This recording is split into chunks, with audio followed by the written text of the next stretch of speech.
¿Cómo están? Hola a Buenas tardes. todos, ¿cómo están? Hoy nos encontramos en un programa más de Desmitificando la Epilepsia. Hoy volvemos con nuestros programas radiales. Este es el primer programa del 2024 con un tema muy interesante, el cual vamos a estar acompañados de un profesional. Este tema va a ser cómo afrontar la depresión, que es un tema yo creo que de mucho interés.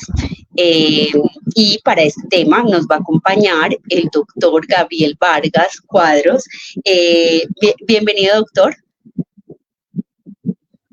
Buenas tardes y muchísimas gracias por la invitación. Sí, el tema es absolutamente interesante, pertinente siempre hablar de un tema tan vigente como lo es el tema de la depresión. Y en esta Bueno, época, eh, cualquier época del voy a año es presentar importante, al pero en doctor. estos tiempos que corren es muy importante.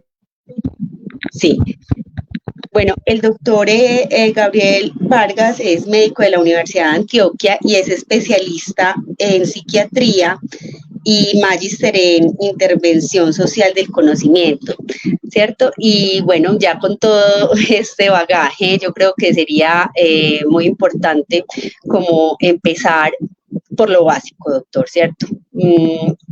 Que sería como, Sí. ¿qué es depresión? Empezar como a definir, ¿cierto? Porque hay como, empiezan como a fluir muchos mitos acerca de la depresión. Todos creemos saber qué es una depresión y de pronto no es así, ¿cierto? Es otro tipo de emoción. Entonces, como para ir colocando en contexto a todas las personas que se van conectando, empecemos a definir qué es depresión.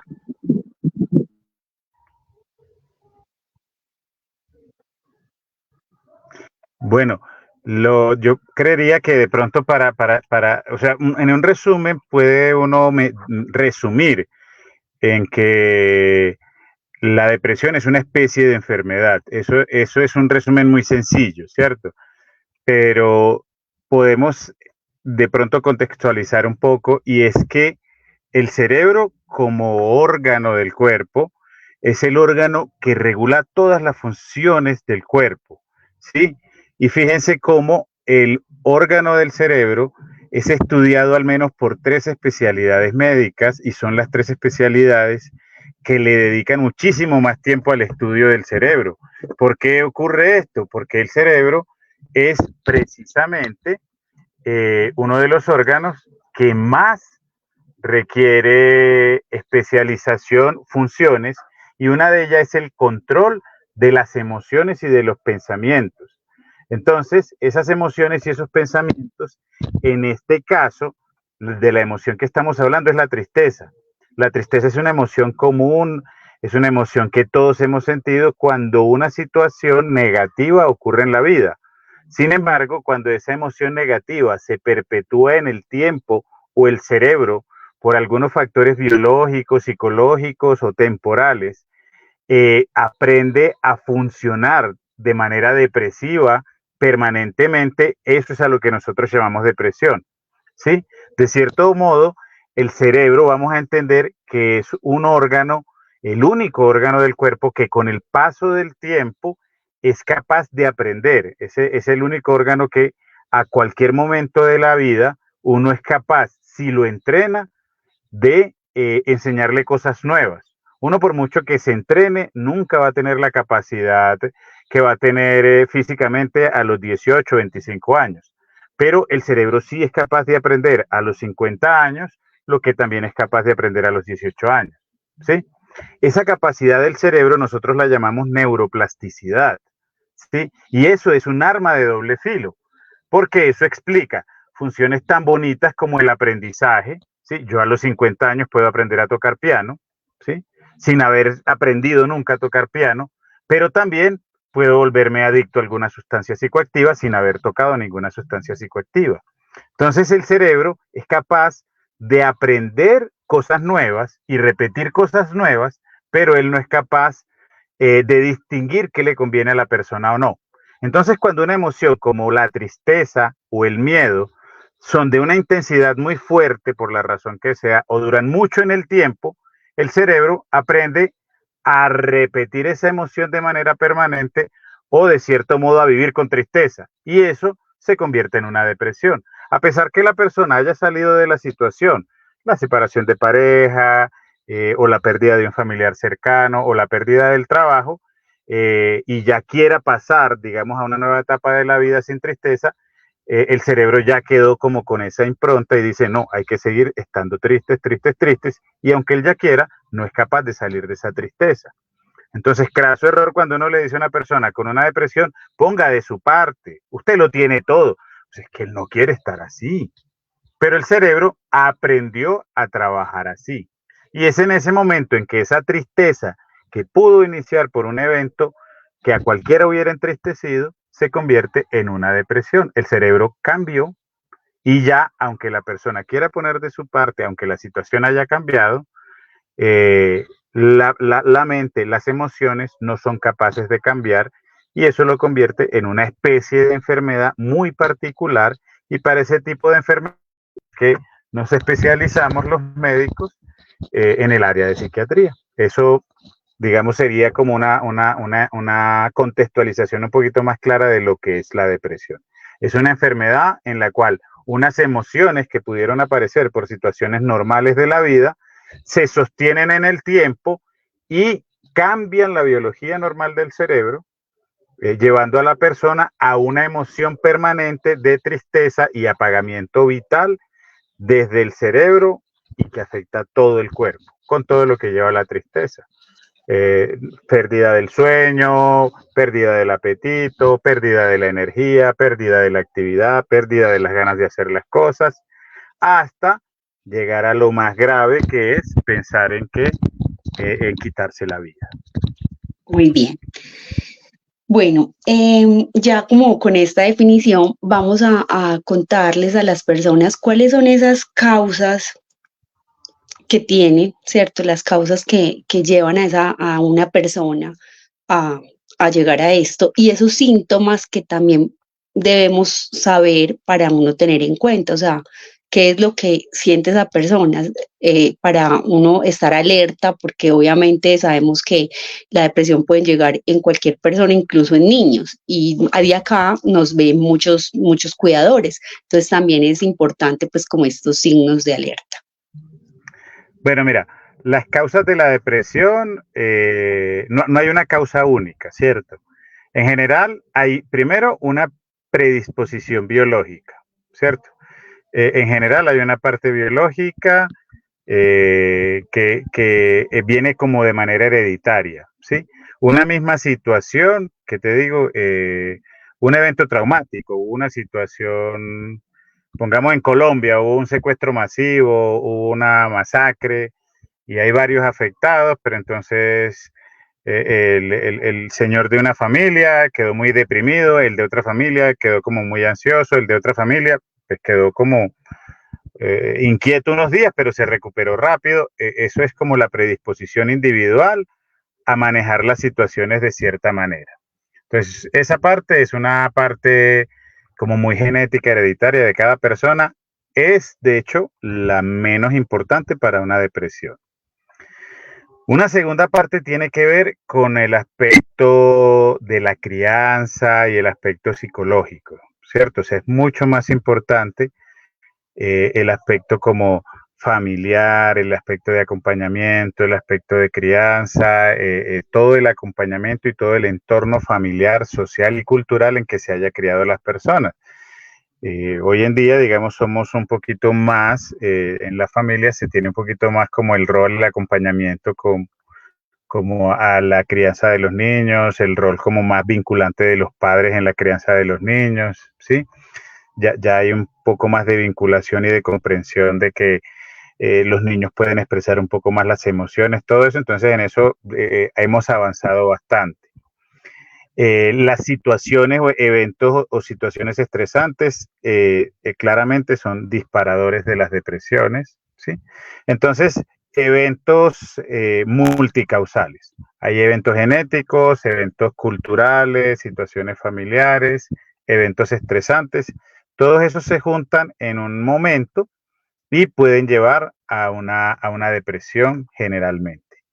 A veces el factor biológico es tan fuerte que no necesita un evento estresante, sino que lo causa en una persona en un momento específico a veces desencadenantes hormonales, el consumo de sustancias psicoactivas y también, digamos, condiciones de vida y de autocuidado, el sedentarismo, la mala alimentación, la mala calidad de vida, la falta de sueño, los trasnochos, todo eso va ayudando a que el cuerpo y el cerebro no vaya cuidándose adecuadamente y va a recargar un poquito como todas estas situaciones, los entornos laborales estresantes, los horarios excesivos de trabajo, la sobrecarga laboral, etcétera, etcétera. Todas esas son situaciones que van abonando como a eventos depresivos.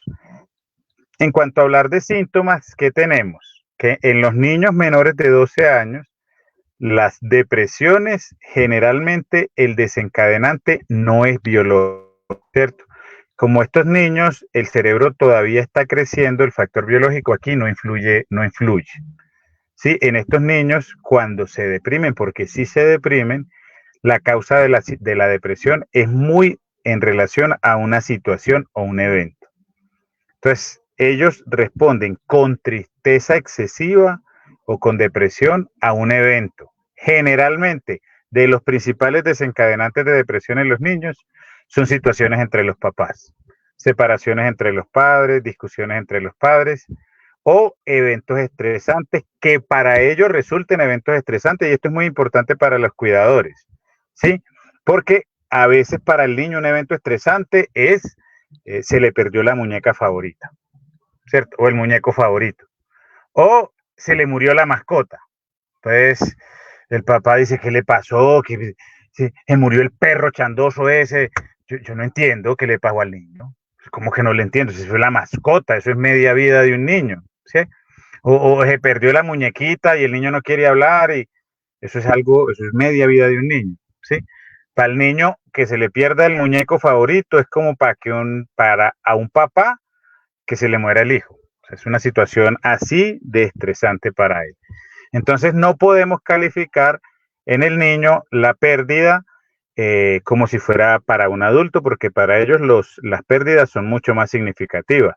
Para un niño mudarse de barrio, de ciudad, es una cosa estresante. Cambiarse de colegio, eso es una cosa supremamente estresante. Entonces esas situaciones pueden llevarlo a una depresión. ¿Y cómo se manifiesta en él la depresión? No se manifiesta generalmente con tristeza ni con llanto. Se manifiesta con irritabilidad, con rabia y como con grosería. Entonces el niño era un niño juicioso, tranquilo, querido, obediente, se levantaba y no daba qué hacer. Ocurrió la situación, se mudaron de casa y en el nuevo colegio es una plaga. Súper desordenado, no obedece, molesta a las niñas, no le hace caso a la profesora, no se quiere levantar, arma escándalo todo el día, ¿cierto? El niño está externalizando a partir de esa rabia, de esa irritabilidad, el malestar que siente. En general, en estos niños que manifiestan eso, no necesitan ningún tratamiento farmacológico. Los niños de menores de 12 años con una psicoterapia, con un acompañamiento familiar, con un acompañamiento a los papás, a manejar y comprender la situación, ayudarles a hacer una especie de duelo sobre la situación, les va a ayudar a resolver la depresión. Los adolescentes representan una situación supremamente difícil porque el mismo periodo de la adolescencia ya representa particularmente cambios muy complejos. Y la típica depresión del adolescente es la típica depresión que el adulto no cree que existe, porque el adolescente le da la depresión completamente al revés. Entonces el adolescente es el típico que le da muchísimo sueño, entonces toda la noche duerme, todo el día si lo dejan dormir duerme, ¿sí? Come horrible y come y come y come, pero parece que tuviera parásitos porque no engorda, ¿sí? Y si vienen los amigos por él, él sale, juega, se queda hasta tarde, sí, pero llamativamente él no tiene iniciativa. Eso es muy importante. O sea, la mamá dice, la mamá tiene la típica frase, a mí no me coman de cuento, deje pelado, no está deprimido, vea, eso come horrible, duerme todo el día y si sale esa muchachita viene y él sale pitado, eso no me metan a mí ese cuento. Sí, claro, pero uno le pregunta, bueno, pero él sale solo. Ah, no, él no sale. Y él sale a buscar rumba. No, él no sale. Y él busca, no, si vienen por él, él sale. Ah, pero él se mueve. No, él no se mueve. Y él viene algo, no, él no sale por comida. Si yo le sirvo, él se la come toda y pide más. Ah, sí, ahí está la depresión. O sea, él no le provoca nada. No, o sea, la típica depresión, toda depresión siempre debe tener dos síntomas. Uno es la tristeza. Así haya rabia, así haya de todo, en el fondo, uno le pregunta a estas personas cómo se sienten y hay una sensación de tristeza, de vacío, de un sinsentido, de negrura, de una oscuridad, de no ver nada. Y el segundo síntoma es muy importante, es no encontrar, no disfrutar, no sentir placer por lo que más les gustaba. Entonces ahí está una clave. Con las mamás uno les pregunta, bueno, ¿y qué es lo que más le gustaba a este pelado? Ah, él le encantaba el baloncesto. Bueno, ¿y está jugando? No. ¿Sale a jugar? No. ¿Y los balones ahí están? ¿Qué le gustaba a este muchacho? No, él le gustaba salir a nadar. ¿Está nadando? No. ¿Va a piscina? No. ¿Se va para el río? No. Bueno, ¿y este qué le gustaba? No, ese era un bailarín, eso no perdía fiesta. ¿Está yendo a fiesta? No. Si vienen por él, él sale. Ah, y baila y todo, pero si vienen por él. ¿Y está armando fiesta? No. ¿Y está saliendo a bailar? No. ¿Y va al concurso? No. Sí, está esa pérdida del placer, del disfrute, de la gracia en lo que más le gustaba. Y el niño, no, ese era fascinado con los dinosaurios. Y ya está jugando con los dinosaurios. No. Los coge, les pelea y los tira. Los está rompiendo, los está de todo. No le gusta. Y la abuelita, esa no volvió a coger el crochet. ¿Cierto? O sea, ese placer, eso que era la vida de esa persona, se perdió. Se va perdiendo. Sí, y eso es Bueno, clave, independiente de cualquier otro síntoma que venga, independiente de si viene rabia, de si viene irritabilidad, de si duerme, de si no duerme, de si come, de si no come. Y en el bueno, adulto, doctor. la clásica depresión, escúchame, si es con que no duerme casi, con que casi no come, y con la tristeza y el llanto, que eso todos lo distinguimos, todos lo encontramos. Claro. Bueno, ya tenemos algunas preguntitas en vivo y yo tengo otras acá. Voy a coger algunas del en vivo para que podamos ir como contestando, ¿cierto?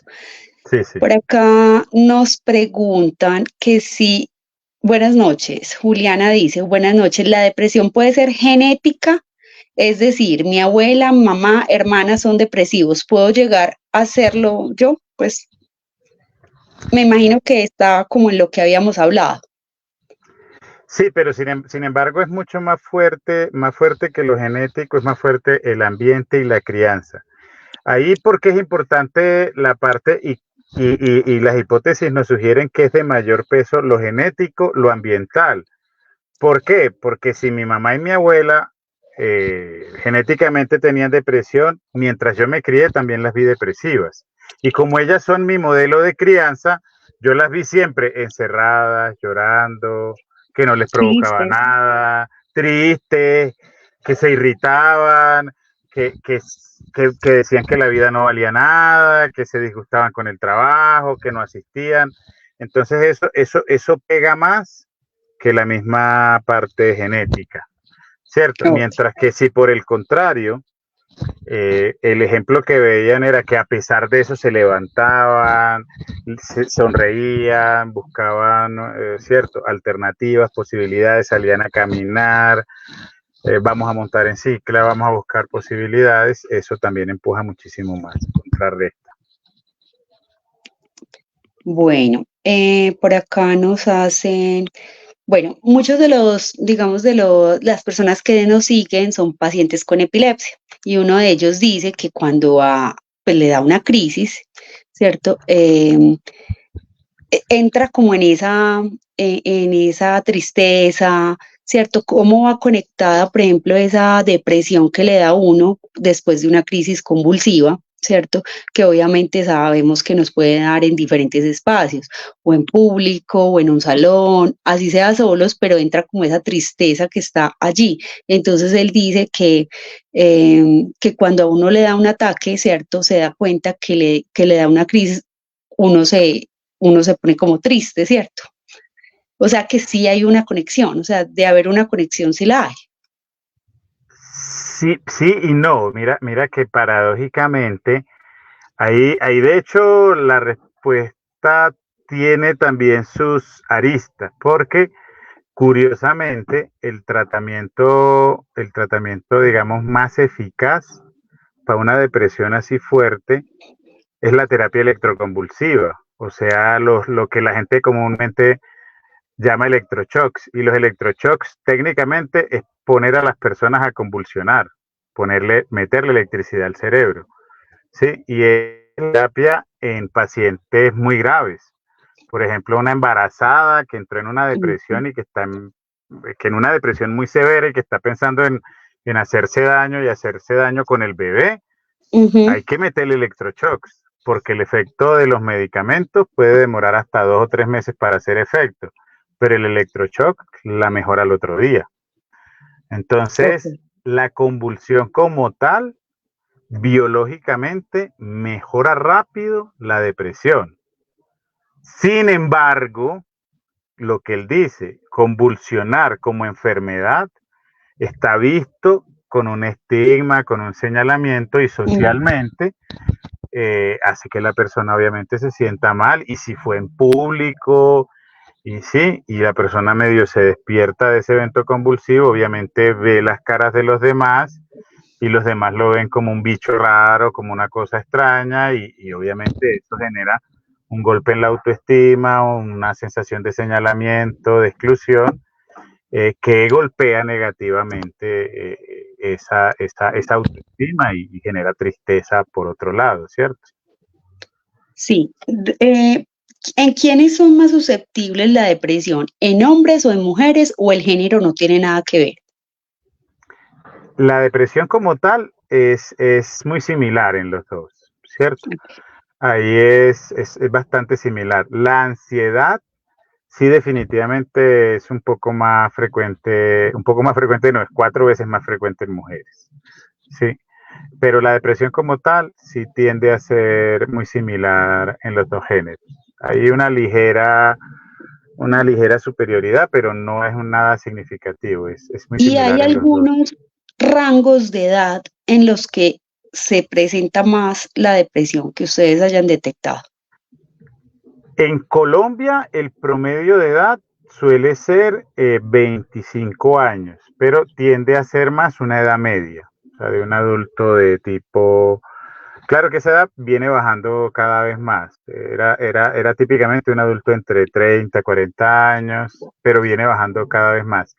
Y lastimosamente lo que nos hemos encontrado con los estudios es que la población anciana, mucha población anciana sufre de depresión y es una población que no se detecta, a la que no se le busca, a la que no se le pregunta y que de hecho presenta muchos síntomas como de está apagado, pero entonces si el abuelito está ya quieto, no lo moleste, déjelo allá quieto que no está molestando, ¿cierto? Como que entre más quietico esté mejor, déjelo así.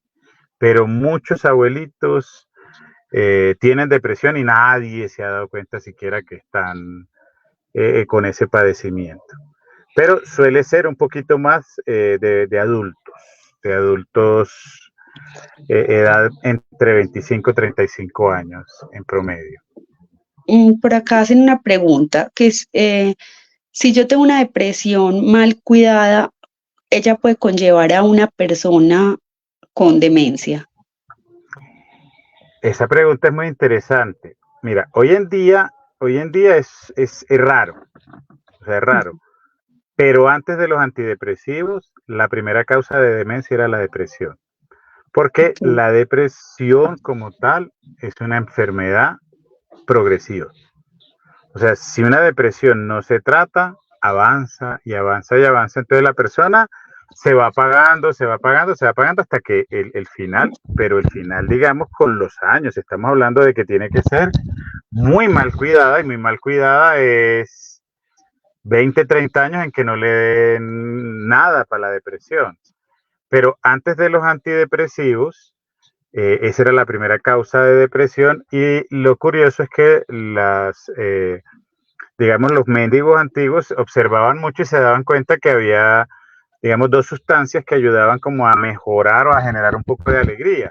El chocolate, entonces el chocolate engordaba, y si subía de peso podía dar infarto, morían jóvenes. Y la segunda sustancia que generaba alegría era el licor, y el licor empeoraba también la demencia. Entonces ninguno de los dos funcionaba como de cierto modo, y terminaban muchos en demencia, y era la primera causa de demencia, la depresión. Pero hoy en día un paciente muy deprimido y que va deprimiéndose, te digo, no lo dejan avanzar, porque hasta el farmacéutico, o sea, cualquiera dice, dele fluoxetina. A ese dele fluoxetina, sí, fluoxetina no se le niega a nadie. La pastilla de la felicidad. Sí, sí, sí, no, eso lo sabe cualquiera, y dice, no, dele fluoxetina, ese está de fluoxetina porque se ve mal. Ese necesita un poquito de fluoxetina. Entonces nadie se lo niega, y es muy raro que hoy en día alguien, pero era la primera causa de demencia antes, porque como les digo, es una enfermedad progresiva. Escúchenme un segundo. Doctor, ¿existen algunas enfermedades que puedan desarrollar depresión? Sí, definitivamente no existen algunas, existen muchas. ¿Cómo ¿Sí? cuáles? Entonces, cualquier, perdónenme un segundo. Tranquilo. Las primeras, y que definitivamente debemos recordar y que están a la orden del día, son los problemas por consumo de sustancias psicoactivas, ¿cierto? Todas las sustancias, o la mayoría de las sustancias por consumo de sustancias psicoactivas, suelen llevar a problemas de depresión, particularmente el consumo de alcohol y las sustancias que conocemos como depresores lo hacen muchísimo más rápido, ¿cierto? Pero todas las sustancias psicoactivas rápidamente llevan a una depresión por ese desequilibrio del sistema cerebral, ¿sí? La mayoría de las alteraciones neurológicas, precisamente por su interferencia en el sistema nervioso. La relación, por ejemplo, con enfermedades cerebrovasculares y con algunos tumores del sistema nervioso es casi del 50-70%. ¿Sí? Luego de acuerdo a la localización, la relación puede ser tan alta como 70%. Entonces, lo que sabemos es que cuando la persona tiene una lesión en la parte izquierda del cerebro, y entre más se acerque a la parte frontal del cerebro, la probabilidad de depresión es cada vez más alta, ¿sí? Entonces ahí puede tener derrames, tumores o algún tipo de trauma encefalocraneano. Cualquier lesión que afecte esa parte del cerebro es muy probable, porque ahí es donde se localizan todos los circuitos que se han relacionado con el control de la emoción, particularmente la tristeza. Y las otras condiciones relacionadas a esas son las que en los seres humanos se relacionan como enfermedades crónicas, progresivas y de difícil control, generalmente inmunológicas, lupus, artritis reumatoidea, porque también afectan ese circuito que controla esa parte del cerebro, y infartos del miocardio y algunas alteraciones que requieren utilización de hormonas o inmunosupresiones crónicas. Esencialmente, pues esas son las que más. Doctor, empezamos a mirar cómo manejar una depresión en la familia, o sea, cómo podemos ayudar a esas personas que tenemos, ¿cierto? De pronto un familiar, un hijo, independiente de la edad, o sea, cómo les podemos ayudar, ¿cierto? ¿Qué podemos hacer? Bueno, mira, precisamente hoy estaba revisando una parte muy, muy bonita sobre el asunto de la empatía, ¿cierto?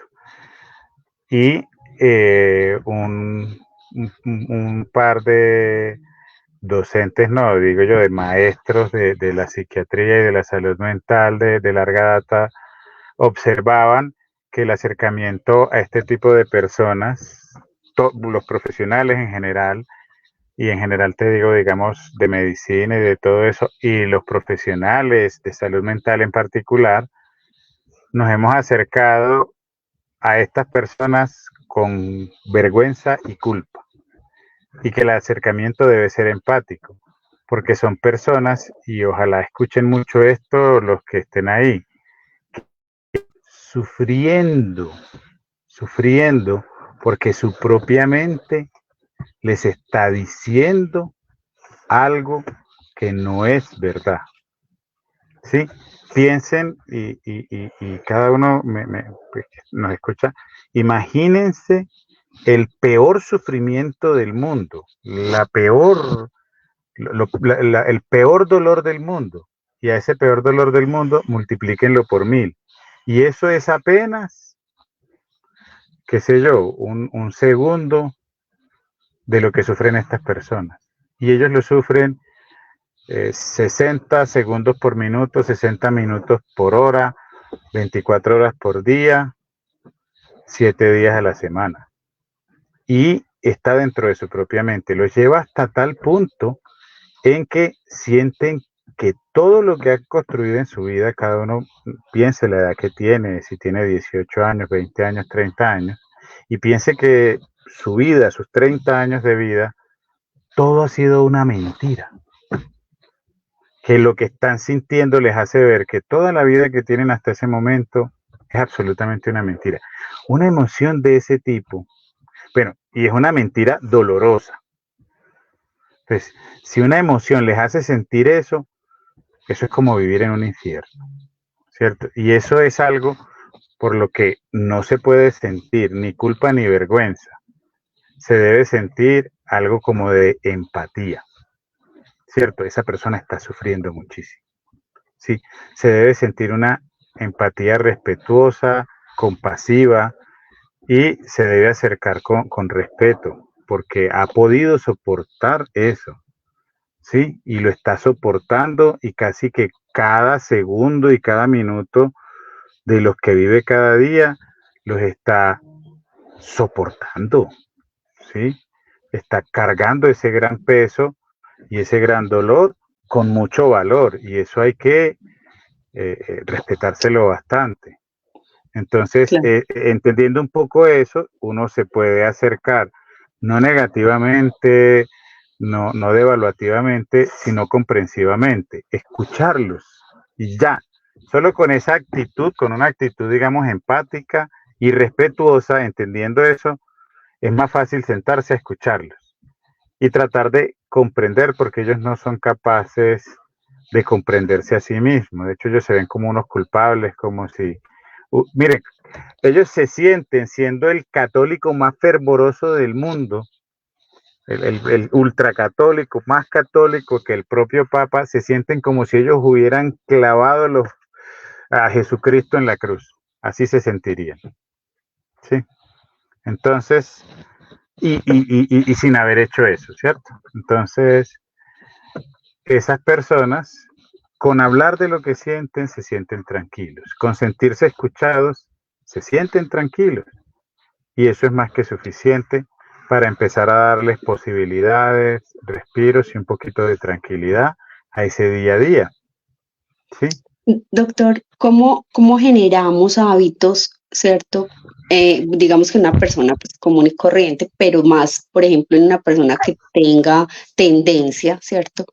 a caer en depresión, ¿cómo generar esos hábitos para no caer en la depresión? ¿Cómo podemos generar hábitos que podamos hacer incluso desde casa? Porque muchas personas que también nos escuchan tienen también discapacidad física y de pronto si son cuidadores no se pueden mover mucho y también el cuidador se enferma, ¿cierto? El cuidador también cae en depresión. El hecho de que yo sea cuidadora no quiere decir que yo no pueda caer en una depresión, ¿cierto?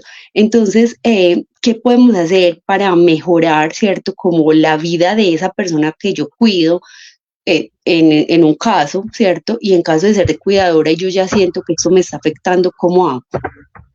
Bueno, mira, lo primero es que un cuidador, digamos, si hay alguien que tenga una limitación física o algún tipo de limitación de este tipo, no puede haber un cuidador 24/7. Ese cuidador debe tener al menos un día libre. Y un día libre, 100% libre, o sea, desconectado un día. Porque es que, y esa desconexión debe ser total, no que se desconecte y lo estén llamando como, ve, ¿y dónde quedó tal cosa? No. Un día desconectado. De lo otro es generar unas rutinas, dentro de esas rutinas, en uno a uno. Los cambios uno espera como ser humano y como persona, porque todos en general esperamos esas cosas como de, ay, no, y hacemos esto y ya. No, los cambios no surgen así, ¿cierto? Como, y ay, hoy hacemos esto y ya, no. Los cambios empiezan a surgir un poquito todos los días, ¿cierto? Como quien dice, necesito ahorrar 30,000 pesos este mes, y uno espera hasta el día 29 del mes por ahorrar los 30,000, en lugar de guardar 1,000 pesos todos los días. Entonces lo mismo ocurre en todo esto. Empezar a caminar, empezar a hacer actividad física todos los días, caminar.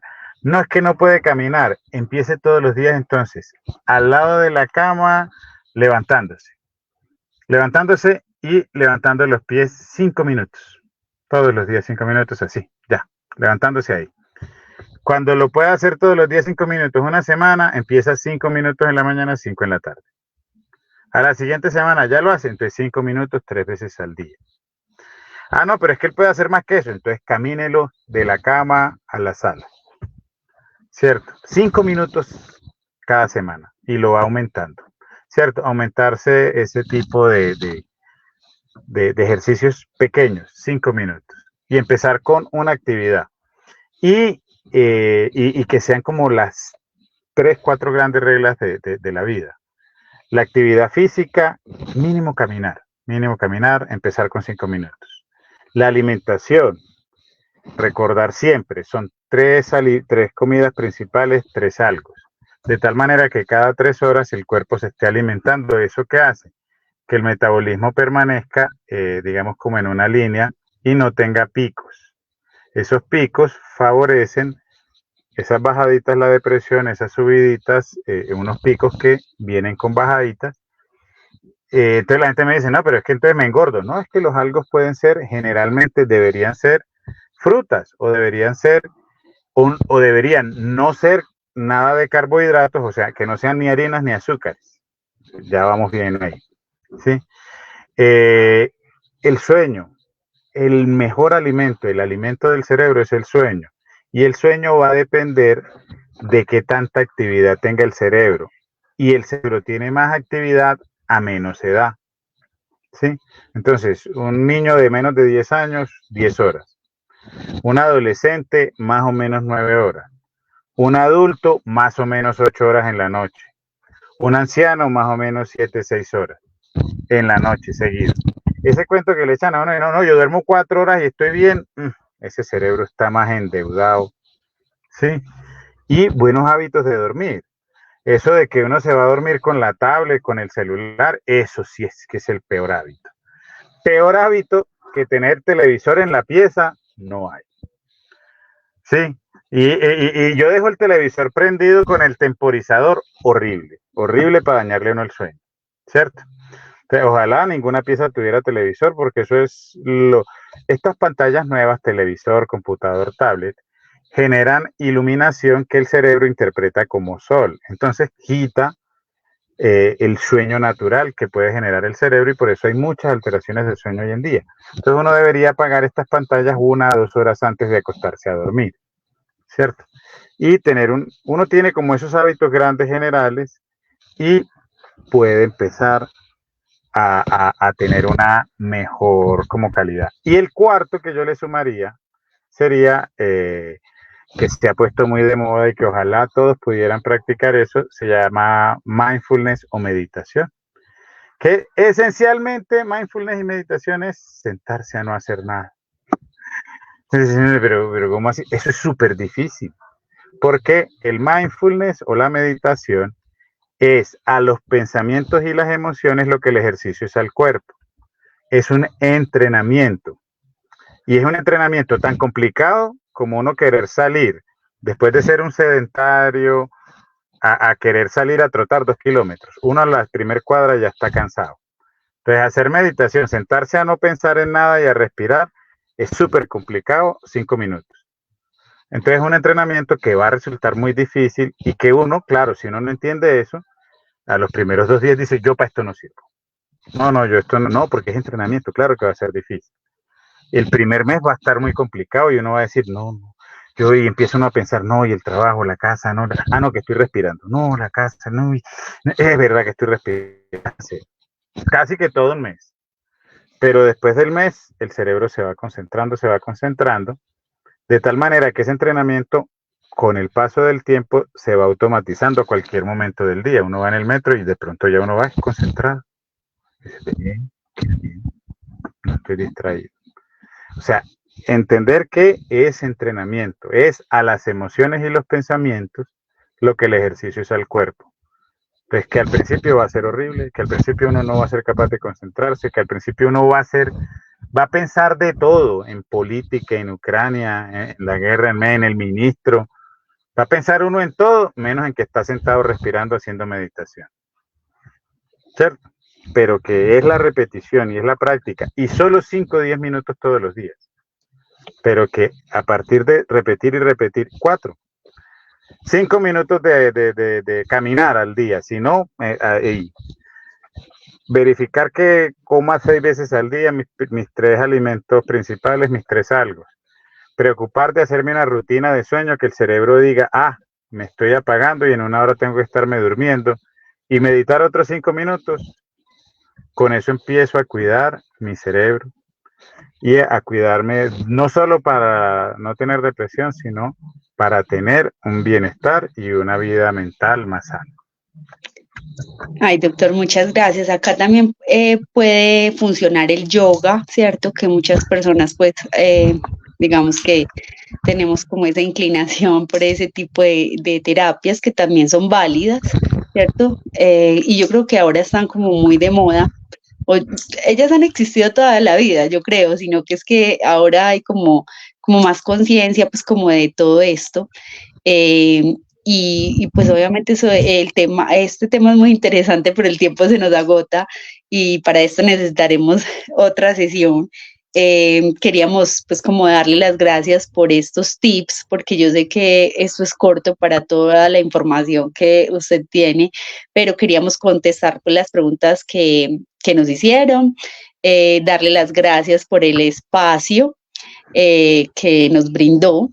Y a todas las personas, pues invitarlas para que apliquemos todo esto. Colocamos acá el Instagram donde pueden contactar al doctor, ¿cierto? El número de contacto, saber que si de pronto quieren saber de él, también nos pueden contactar a nosotros por el 312-788-4500, ahí están saliendo nuestras redes sociales, y contarles que el 17 de febrero vamos a hablar de epilepsia, porque el 12, este lunes, es el Día Internacional de la Epilepsia. Entonces queremos, en conmemoración a esto, vamos a hacer un Instagram Live, un YouTube Live, donde vamos a colocar la información, porque vamos a estar acompañados de una neuróloga que va a estar dispuesta pues como a contestar preguntas, y obviamente todos estos temas relacionados con salud mental, que yo creo que es el boom, ¿cierto?, de esta era. Sí, creo que son muy importantes tocarlos, y muchas gracias, doctor, por estar pues acá con nosotros, y espero volverlo a tener. por acá.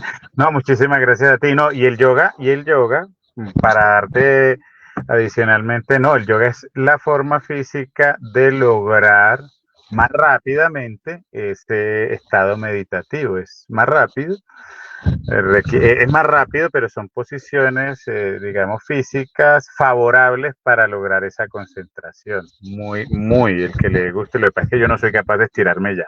Ya la edad no me da. Pero no, muchísimas gracias por la invitación y cuando quieran podemos hablar del tema de la ansiedad también, que es muy importante. Claro que sí, Muchísimas lo gracias vamos a y hacer. buenas noches a todos. Bueno, claro que sí. A todos ustedes, muchas gracias por estar aquí y les recuerdo que en las redes sociales vamos a colocar lo de hablando de epilepsia y lo vamos a hacer por YouTube Live. Vamos a dejar todos los enlaces y ahí les dejamos nuestras redes sociales para que nos sigan. Feliz noche a todos.